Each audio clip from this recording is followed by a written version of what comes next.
Hello everybody, and welcome back to OMB Reviews. I am the critic who is a cynic. Hope you're doing well, and today we'll be doing a box office breakdown. It's been forever since I've done an official box office breakdown on a Sunday.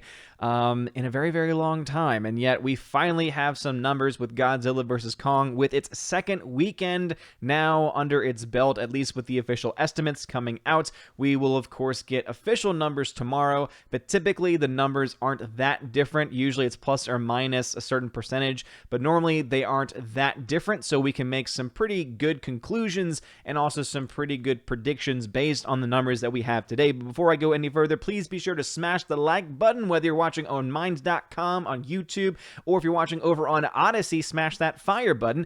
It really does help out a lot. And yes, these videos are always available on alt tech platforms if you are tired of YouTube, as I am continuously and every single day getting more and more tired of. Let's go ahead and dive into the domestic numbers first. So this weekend, it made $13.3 million. So again, made well over $10 million for the weekend. This is a 58% drop from last week, so that's a pretty sizable drop, but definitely not something that you don't commonly see in big budget movies. Typically, big budget films tend to have between maybe a 50 and a 65% drop. Could be more or less than that amount, but on average, typically you see it in that range. And so it's actually within a very healthy range of as far as a financial loss is concerned. And this is for a lot of different reasons. Typically, a lot of people tend to see a movie opening weekend. Of course, opening weekend also has an extra day attached to it because it also includes Thursday release times as well. And so I think that kind of adds on because now you have 4 days of box office to add in, even though that fourth day is technically only from around 6 p.m. and later. It is still a time that people typically would go to see a movie anyway. And so therefore, you do have to take that into account as to why you always see a drop as significant as being over 50% as such. But again, a 58% drop domestically is not all that bad. Now, what it's very interesting and what is actually very promising for Godzilla vs. Kong is in how it is doing in total internationally. As of right now, as of today, and again, these numbers can change tomorrow at some point because these are just based on estimates, the film is set to have made $357.8 million, which is pretty darn good. And by pretty darn good, what I mean is that the film is now on pace to not only break even, but also to make probably $50 to $100 million in actual net gain profit. And we'll go into the breakdown about what I think this film is actually going to make based on the metrics that I typically use. But I do think it is pretty interesting nonetheless that this movie is making as much as it is during this time of pandemic, especially since, if I'm not mistaken, I think that this now puts the movie into the situation where it's already made more than the previous film in the franchise, which came out not during a pandemic, which would have been King of the Monsters. And I think I can actually go ahead and check that live because I do think it's interesting for us to look at these things. All right, so as you can see here, King of the Monsters, by the end of its run, made $387 million. So yeah, this movie is on pace to easily beat the last film in the franchise, King of the Monsters, probably by a sizable amount. And as far as how much this movie is likely going to make, we'll dive into those numbers in just a second. But I do want to just stress one more time that it's pretty amazing that a film that followed a movie like King of the Monsters, which I was not a big fan of because it had a really bad human story, and I think Godzilla vs. Kong also has a really bad human story. I think that the fact that this movie is making as much as it is, not only within this franchise, but also during the time of pandemic, is pretty impressive and also should be seen as being very promising to other big budget films still set to come out this year. There aren't a whole lot of those left, it seems, but I believe we have Mortal Kombat is the next major one that I can think of, at least coming from the Warner Brothers side of it. And that film very well could also be a financial success. Really what we have to look, though, is the fact that much of this money, the vast majority of this money, is coming from China, where it's made over $154 million of that $357 million. So over half, roughly half of the money that, like half, a little over half of Godzilla vs. Kong's money has come from China. And so we always have to remember that they don't get a lot of that. The studios do not get a lot of that money back, as the vast majority of the money when you release a Western, so-called Western film in China, goes to the Communist Party of China, goes to the Communist government over there. And that is, again, a reason why I am always going to be critical of big budget films that do any work over there. And especially as we've learned more and more about the Uyghur concentration camps over there and essentially the genocide that's going on over there that some people still don't want to acknowledge, I think it's important to always bring that up. That being said, this is the number that we have right now, and based on the typical trends, if this movie continues making money as it is in other parts of the world, it has not, we don't think we have actual numbers coming out, for instance, from Japan yet. I think it's coming out either this weekend or next weekend in Japan. It is set to make probably $30 to $40 million there at least. It looks like this film will probably make up enough money in other areas to still be able to make some profit. But just remember that there could be a chance that this film is not financially successful if this number still stays as large as it is percentage-wise of its entire worldwide number. Because again, studios only get 25% or so of the box office from China. And so if you take 25% of this, that number drops dramatically. But anyway, we'll get to that when we actually have the official numbers from all the countries when the movie is no longer in theaters. So let's talk about what numbers we have right now and what that means for the movie going forward. And so I've been able to update my charts. If you like box office tracking, now that I can finally do box office tracking again, at least in these times when we have big budget movies coming out, Godzilla vs. Kong, you can check this out, I was going to say, over on the website, ombreviews.home.blog/box office tracking. You can find a link to the website in the description below. But as you can see, its opening weekend was around $285 million, which is pretty impressive. Right now, as I said, $357.8 million is the number that we have as its current, as far as how much money it's made thus far. Now, the next set of numbers you see are my projections. And so basically, this is based on, and I did a lot of research on this, about the first 2 weeks typically are a pretty good indicator of how successful a movie is going to be in the long run, because we get to see how much of a drop from the week 1 to week 2 totals we see. We get to see how well it's doing in foreign markets and also what foreign markets are yet to be accounted for. And so we're usually able to get a pretty good idea of, as far as a range is concerned, of how much money or how little money a movie is likely going to make. And so based on my numbers and based on this estimate, which would assume, again, that things are going to continue to go the way they are, but of course we have to put the caveat that this is pandemic times, and so who really knows at this point whether or not it'll be exactly that. Wonder Woman 1984, for instance, made less than even my minimum projection of the movie. It was off by just a few million, but still, the fact remains that these are still projections and that these could still very much be wrong. But basically, the least amount of money that this film at this pace is going to make is going to be around $511 million.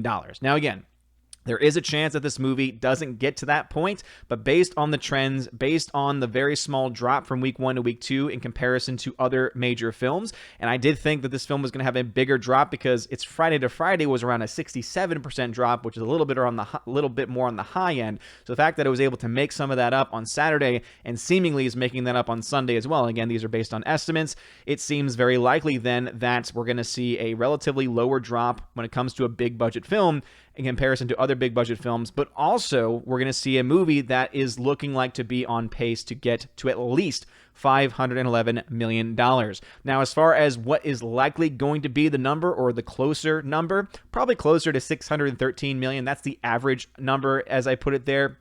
Basically, what that means is that the film will probably get somewhere around $600 million or so. Somewhere between 511, 613 is typical, is something that likely will happen. And that's if the typical legs of a movie, so how well a movie does over the course of time, if it is a typical legs, like the typical legs of a typical blockbuster, it'll get somewhere in that range. There is, of course, a chance that this film outperforms everything and does so incredibly well in the long run and in other countries that it gets to a max number of $715.6 million, making the range, at least from my projections, $511 to $715 million possibility. And of course, the average of that would be $613 million. Now, what does that mean as far as how much money this movie is actually going to make? Well, based on the $200 million budget, which would mean $300 million when you add in marketing costs, these are all just based on standards and reporting that we've been receiving from different sites. And I went over this in my last video when I talked about Godzilla vs. Kong.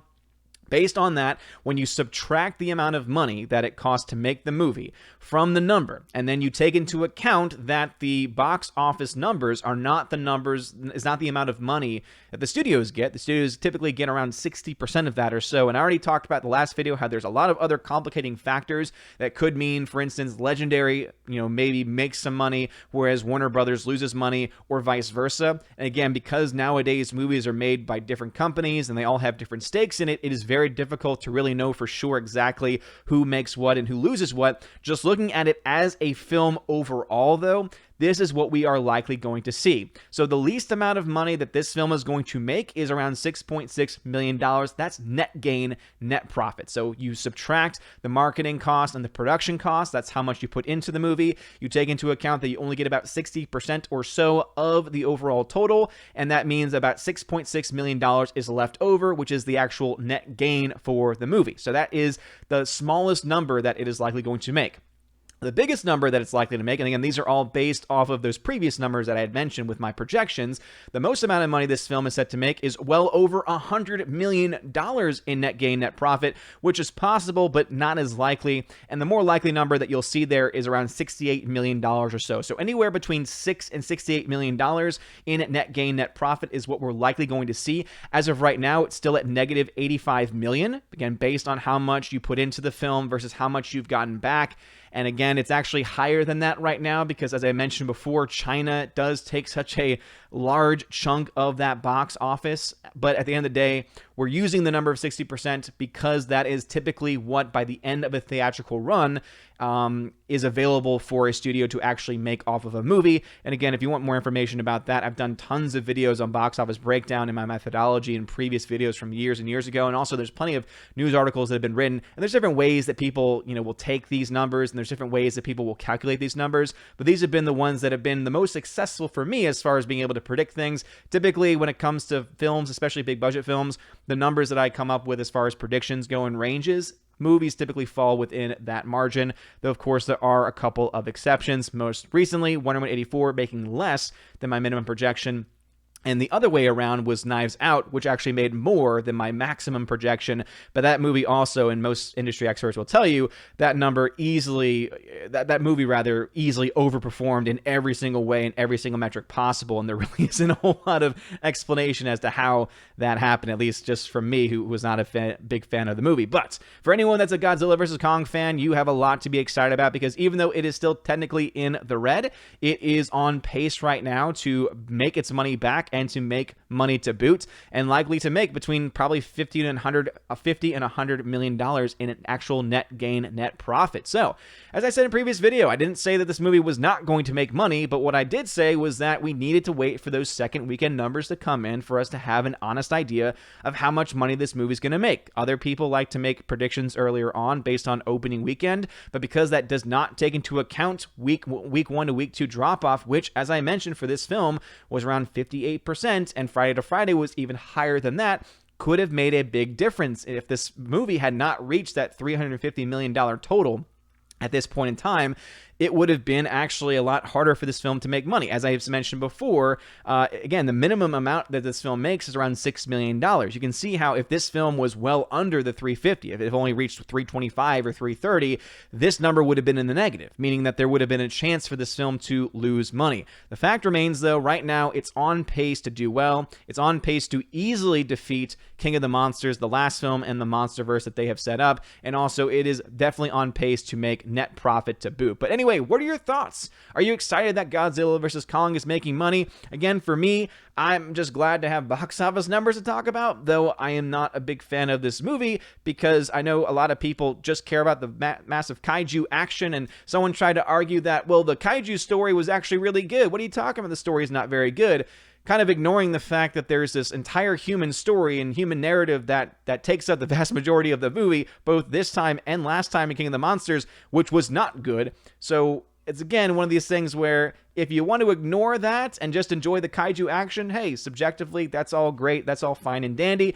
But if you're going to try and tell me that objectively the story is good and ignore the human story, it doesn't really work that way. But anyway, let me know your thoughts about this and anything else I mentioned in the comment section below. I still have a lot of movie reviews that I'm going to try and do sometime this week. I was going to try and do them yesterday and the day before, but As you know, life gets in the way, and just know that there will be a lot of other videos coming out that will be exclusive to Minds.com and to Odyssey.com, just because of, one, the YouTube algorithm, and two, because, you know, YouTube sucks, and I would like to try and push more people to those alt-tech platforms, as I think they are just better in the long run. Anyway, you guys are all amazing. Please make sure to go to the website to check out not only the box office tracking, but also to make sure that you've put your vote in for the Wednesday Raven Awards. If you actually go to Raven Awards and go to 2020, you will see there is still a link there that will bring you to your ballot where you can vote in all of these categories listed with all of these nominees. There's also descriptions on each of the categories, so that way you know how to make the best option available. And I do ask that you have seen the movies in the category before you choose the one that you want, because obviously I want the results to be as legitimate as possible. At the very least, based on the nominees alone, we're already doing a hell of a lot better than the Oscars and the other major award shows that are pushed by mainstream Hollywood. But anyway, let me know your thoughts. You guys are all amazing and beautiful people. I hope you all have a wonderful day, and as always, God bless. And now for a huge shout out to all of my April Patreon and Subscribestar members: Andrew Hoyle, Animation Commentator, Biffer the Hobbit, Brian P., Divex, Enrique Evangelista, Dion, Father Christopher Miller, Hail to you, Father, Father Damian Cook, Garrett Searles, Humor and Hobbies, Inflamed Wood, It's a Trap Productions, Jason Clark, Jacob Juice, Jeffrey Toone, Jonathan Carney, Lance, Laura Story, the Modern Major General, Mike Jackson, Mad Mitch Dunaway, Mr. Peabody and his evil twin with the beautiful hair, On to June, Orange Hat Reviews, Out of Step with Reality, Priscilla Hall, Riff Magos, Rosetta Allen, Steve Glasker, Teresa Martin, Theodore Bendon, Tina Bojan, and of course, the Empress of the Universe, Tina B. And my Subscribestar I did it again. Subscribestar members: Fast Reaction, Nosferatu Gatsu, Stan 4, John B., Perpetual Punster, Mr. Roy, Glinzer, J. Alex McCarthy Jr., Dean Heiss / the new number 2, J-Rod the Beer Guru, Nevanon G. Adams, and ZK-Man. Thank you to all of my Patreon and Subscribestar members. If you want your name shouted out at the end of every single video and live stream, check out the links in the description to find out how to sign up on Patreon and Subscribestar. Also, you'll find out how to get access to things like giveaways of Blu-rays and 4K titles and digital codes, and also access to an exclusive podcast for my Keepers of the Bifrost, and also the Chosen of Valhalla level, where you can not only get all of those things, you also get a t-shirt and get to be featured on a live stream once a month hosted on the OMB Reviews channel. Anyway, if you want to have access to any of those things, check out the links in the description for Patreon and Subscribestar for more information. You guys are all amazing and beautiful people. I hope you all have a wonderful day, and as always, God bless.